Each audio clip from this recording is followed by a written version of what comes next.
O filme Venom de 2018 respondeu a pergunta: dá pra fazer um filme de Venom sem o Homem-Aranha? Com o segundo filme vindo em 2021, a pergunta é diferente. Dá pra fazer um filme do Venom com o Homem-Aranha? E se o Homem-Aranha virar o Venom? Uma das características que definem Venom sempre foi seu relacionamento obsessivo com seu primeiro hospedeiro na Terra, o Homem-Aranha. Com o Venom reiniciando efetivamente o Aranhaverso da Sony pela terceira vez, eles criaram um Venom que nunca ouviu falar em Peter Parker. Agora há espaço para o Homem-Aranha e o Venom se unirem e até mesmo se tornarem o próprio Venom. Isso pode acontecer em Venom, Tempo de Carnificina. Isso criará um tipo diferente de relacionamento simbiótico com Parker. Há até pistas do cânone e dos vários acordos para se ter uma ideia de como seria. Simbora!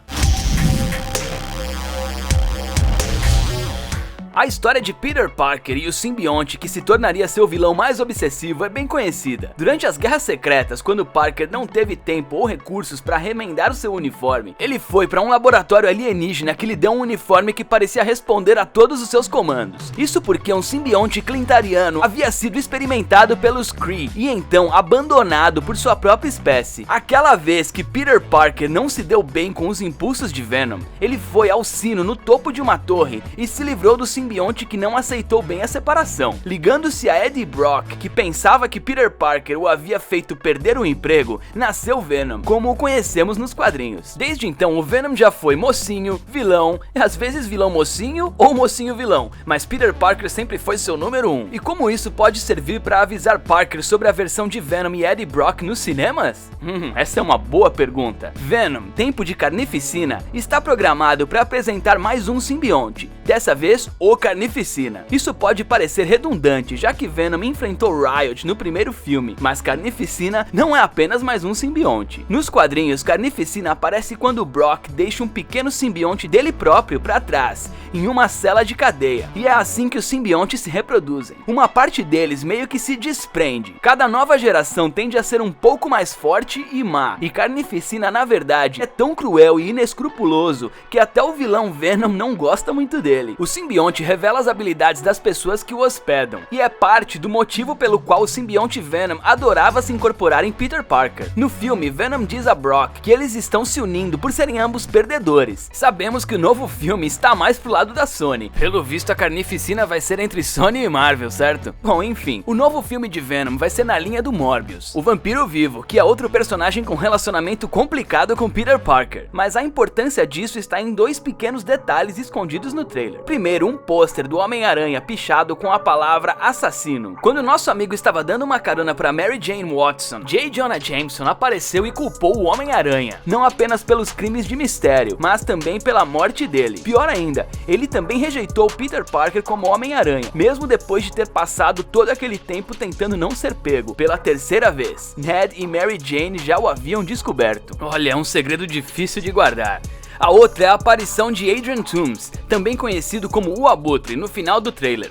Tudo isso aponta para a única pergunta que temos desde o anúncio de Venom. Afinal, o Aranhaverso da Sony faz parte do universo cinematográfico da Marvel ou não? O que sabemos é que o Homem-Aranha de alguma forma faz parte do mundo de Venom e Morbius, e esse mundo com certeza traz uma opinião sobre o Homem-Aranha que parece ter a ver com os tempos de MCU. Existem duas possibilidades que resultam em um Homem-Aranha simbiótico. A primeira é que Peter Parker, por sorte, encontra Eddie Brock. Essa seria a primeira vez que o simbionte encontraria uma pessoa aprimorada, e Parker seria sortudo o suficiente para que o simbionte Venom sentisse que poderia ter encontrado alguém com mais poder. Os clintarianos sobrevivem da adrenalina de seus hospedeiros e são conhecidos por matá-los para ter uma potência extra. Assim, os simbiontes no filme provavelmente vão preferir alguém com mais poder. É até possível que Peter Parker dê as boas-vindas ao simbionte. Parker desenvolve no MCU um sentimento de inadequação, de que ele não é bom o suficiente para cumprir o legado do seu tio. Isso leva a se envolver demais com o Abutre e confiar no mistério. Ao enfrentar um inimigo tão avançado como Carnificina, Peter pode acabar aceitando a ajuda de Venom e o rejeitando mais tarde, porque Peter é um bom garoto e o simbionte é aquele amigo que só traz problemas. Na verdade, isso tem a ver com as origens do Carnificina de certa forma, porque o Homem-Aranha teve que se unir a Venom para derrotá-lo.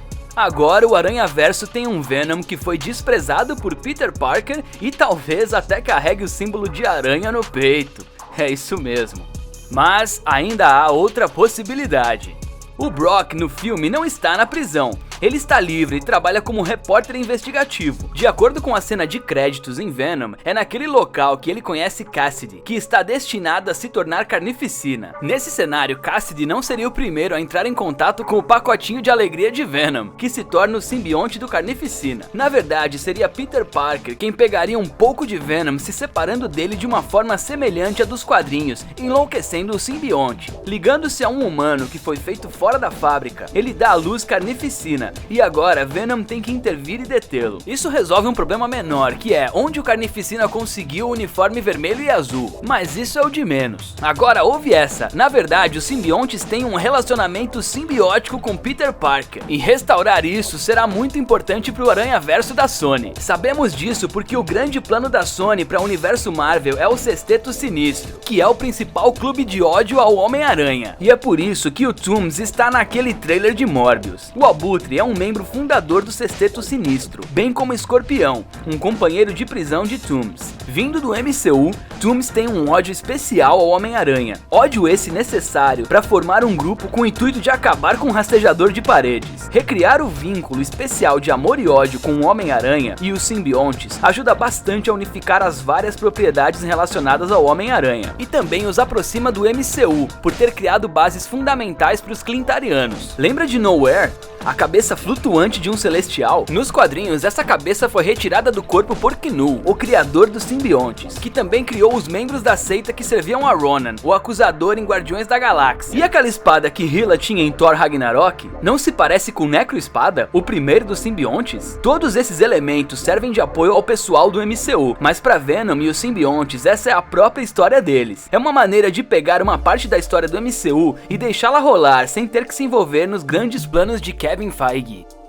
Essa última parte é muito importante. Há pouco tempo parecia que o acordo entre a Sony e a Marvel era temporário, já que os dois gigantes da indústria não conseguiram aceitar a custódia compartilhada do Homem-Aranha, o amigão da vizinhança. Até que Tom Holland fez um apelo pessoal para que as empresas se unissem e fizessem um acordo. O que sabemos sobre o acordo é que o MCU pode fazer um terceiro filme do Homem-Aranha e ter a estrela convidada do Homem-Aranha em outro filme do MCU. Desde o trailer do filme Morbius, também parece que parte desse acordo é que as propriedades da Sony reconhecem o Homem-Aranha e seus aranha-problemas, como o pôster que diz assassino, ou seu oponente Abutre, perturbando a vida de Morbius. Se o acordo da Sony e da Marvel se limitar a aparições específicas, a Sony também poderia usar esse tempo para fazer uma transição suave do Homem-Aranha para o seu Aranhaverso, que poderia existir em paralelo ao MCU. Não seria a primeira vez que a Marvel teria uma continuidade sutil. A própria Marvel já foi dividida entre Marvel Studios e Marvel Entertainment. A última, produtora dos programas de TV da Marvel na ABC, Netflix, Freeform e Hulu. Embora os shows fizessem referências leves para o mundo cinematográfico em graus cada vez menores, isso era bastante conveniente. Agents of S.H.I.E.L.D., o programa que melhor interagiu com os filmes, não chegou a chamar muita atenção. Os fugitivos tinham até seu próprio conjunto de regras de viagem no tempo. É possível que a Sony pudesse existir dessa maneira quase canônica, com um relacionamento com o MCU limitado ao necessário para fazer parte dele, mas com a liberdade de ser o que eles quiserem.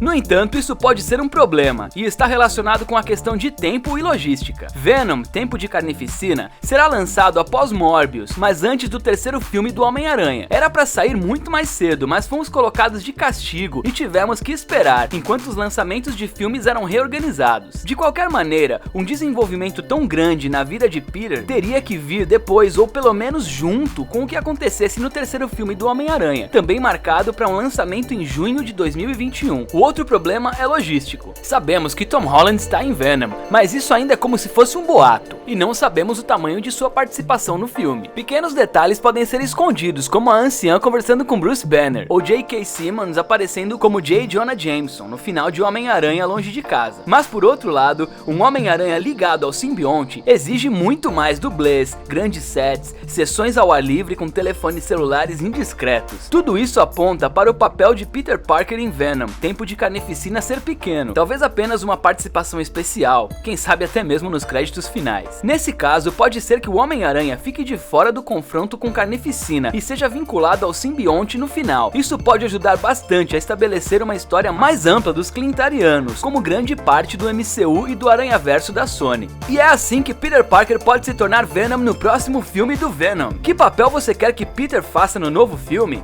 Comenta aqui embaixo e já aproveita para se inscrever no Se Liga e fazer parte do nosso time. Obrigado por assistir e hashtag fique em casa. Até a próxima!